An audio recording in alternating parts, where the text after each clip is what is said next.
FIA Formula One Australian Grand Prix. We're currently joined by our race winner George Russell and Kimi Antonelli in P2, and Charles Leclerc will join us shortly. Well, George, many congratulations. A hugely impressive weekend from you and Mercedes. What was the most impressive part for you? I think definitely our race starts were the most impressive part of the weekend. No, I think qualifying was a real surprise to us. I think the pace we saw today and the fight we had with Ferrari was more like we were expecting and what we had predicted pre-Melbourne and after testing. Qualifying was a real shock, but yeah, Ferrari are definitely there in the mix. And we saw a great battle with the Ferraris in those opening 15 laps or so. Is it easier to race these cars than it was last year? There's definitely more opportunity, and you do have to be more strategic. I think on a circuit like this where you have 4 straights and you've got to split, let's say if you've got 100% of battery, you've got to split that between 4 straights.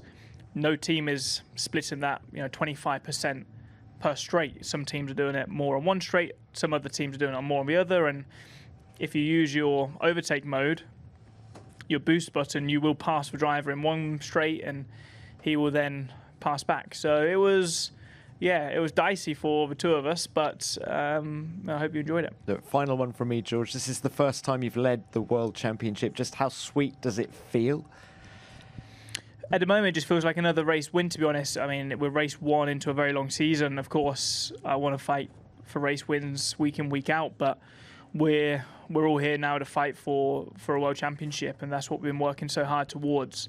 And if we want to do that, we still need to raise our game, because there were a lot of areas today that we underachieved, mainly around the race start, having the battery in the right place, and we were lucky not to come worse off. All right, well, very well done to you. Thank you, Kimi. Let's come to you now. Many congratulations as well. It was a frenetic race for you, especially after the start. Were you always confident that you could fight your way back to the front? Well, I didn't really know, to be fair, but obviously the pace of the car was very strong, and pace was strong too. I felt very good in the first stint. Then on hards, I started to grind very early on and had a bit of a difficult time. But then at the end the pace came back, but of course the start was a game changer. Obviously was very stressful because I didn't have power out of the last corner, so the car was not responding to any inputs, and was very stressful. And then the start was poor, very poor, and just lost a lot of places and found myself having to chase. But the car was very strong, was good fun at the end, and the team did an incredible job, because I think the result of today was thanks to, as well, mainly to the mechanics for the incredible job they did yesterday after FP3. So yeah, definitely was a good end of the weekend, and now we will focus on to China. All right, very well done to you. Thank you. And Charles, let's come to you now. The Mercedes guys have talked about their difficult starts. Was yours the near perfect getaway? Not at all. Not at all. I mean, it looked from outside, but I think we all had the same problem for some reason. So this is something we've got to review, because also my battery was very, very low for some reason.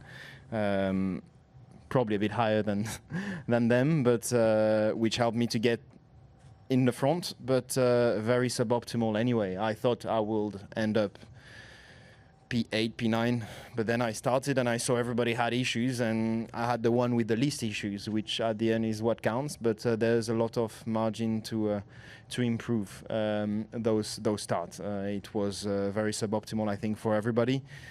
We kind of expected a messy start, and then I think on top of that as well, we are such on a fine line before getting everything right on the PUIs, and the lights off were very, very, very quick.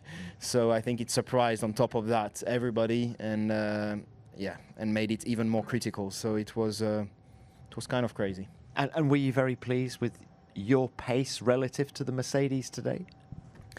Very pleased is maybe a big word, but I am positively surprised for sure after qualifying yesterday. I think yesterday for sure we were not in our optimum window, but we are still very, very far off the Mercedes in qualifying. In the race, though, we seem to be closer. Doesn't mean we are the fastest car. I don't think we were, but we are a bit more reasonably behind. So yeah. Lots of work to be done, and I think this championship anyway will be won by development and upgrades, and for that we need to be on it.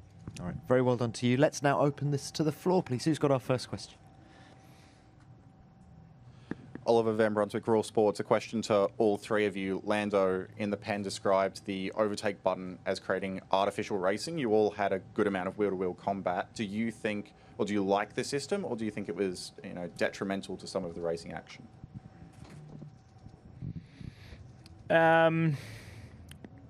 It's different. It's definitely different. But I think the interesting thing with these regs is every track we go to, they're not always going to be like this. We're going to Shanghai next, where you've got one big long straight. So the majority of drivers will be using their energy on that one straight. You don't need to divide it up between four like you do here in Melbourne. So everyone's very quick to criticize things. You need to give it a shot. We're 22 drivers. When we've had the best cars and the least tyre degradation, and when we've been happiest, everyone moans the racing's rubbish.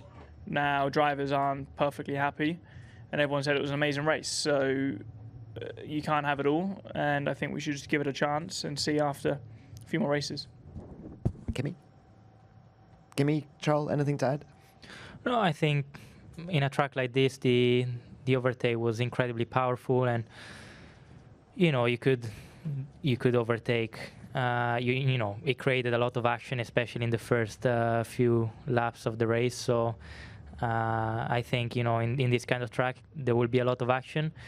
In some other track, maybe a bit less, but I think today was much better than what we all anticipated. So I think, as George said, we need to just wait a few more races before actually commenting on this new regulation. I kind of agree. I just think that it will definitely change the way we go about racing and overtaking. Before it was more about who is the bravest at braking the latest. Maybe now there's a bit more of a strategic mind behind every move you make, because every boost button activation, you're going to pay the price big time after that, and so you kind of always try and think multiple steps ahead to try and end up eventually first. But it's a different way to go about racing for sure. Okay, thanks all. Next one. Michael Butterworth, Xinhua News Agency. George, you mentioned Shanghai briefly just there, and obviously we've had people say that Melbourne, for one or two reasons, is a little bit of an outlier. Are you expecting the likes of Shanghai and Suzuka to be more representative of where you measure up relative to everybody else? I think it's an outlier in terms of how the battery is deployed across the lap. I don't think it would necessarily change the order that much, to be honest, but it would just change how we go racing and how much variability there is in the deployment. Okay, next one. Phil Duncan, PA. To George, just following on from those, the question about Lando and his comments. Obviously, yesterday he said as well they've gone from the best ever cars to drive to the worst. Is that just sour grapes from him because McLaren aren't where they were and you guys have got a big advantage? Yeah, well, he's always... Yeah. Yeah, I don't know. If he was winning, I don't think he'd be saying the same. We weren't happy with how stiff the cars were last year and the porpoising, and everyone had a bad back, and drivers were complaining about that. But the McLaren drivers said there was no porpoising, even though we watched their car and they were porpoising. So, everyone's always going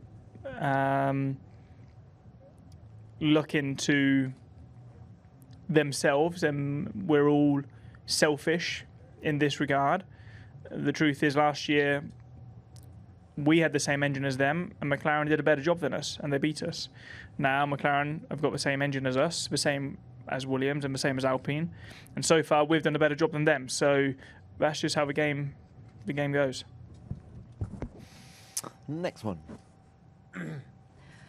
Isabel from 4ZZZ. I have a question for all three of you, which was especially for Kimi. Learning, what did we learn from this weekend, and what can we bring to Shanghai next week, especially it being a sprint race? Have we learned anything about the cars, about you as drivers, or as the team? Well, I think for everyone was a massive learning. You know, for the first time we went racing. We did the first proper weekend. Of course, you know, we did a lot of testing, but testing is one thing, and you know, race weekend is completely different. Shanghai is gonna be important to be, you know, straight on point with deployment, with everything, because obviously we got only one practice and then we go into qualifying. But it should be a much more straightforward race in terms of how you deploy the energy. This race was probably the hardest race to start the season because it's just so difficult on energy with so many straights one after the other. So yeah, but I think it was massive learning for us driver, for the team, also for the team to understand where to push development of the car, because you know, this year the rate of development is going to be massive, and it's going to be important to not put any wrong step because the situation can flip very quickly. Learnings? I mean, many learnings, but as Kimi said, I think looking at Shanghai, I think is going to be super crucial to be straight on top of everything, which will be extremely difficult. I mean, that's what we've tried to do for this weekend, and even coming the race, we were not on top of everything. So to have a sprint race so early on in a season like this will be a huge challenge for everybody. It's going to be very tricky. I think having experienced the race today and battling, the only thing I would request from the FIA is that with the straight mode, the front wing doesn't drop as aggressively. When we open straight mode, we will have lots of understeer, and when I was behind Charles and I was trying to duck out of his slipstream, it was like my front wing wasn't working. So I think from a safety aspect, that would make the racing safer, better. I don't see a downside of doing it. Okay, thanks all. Next one. Stuart Bell, AP. This is to Charles. What were your thoughts of Ferrari not pitting you under the virtual safety car?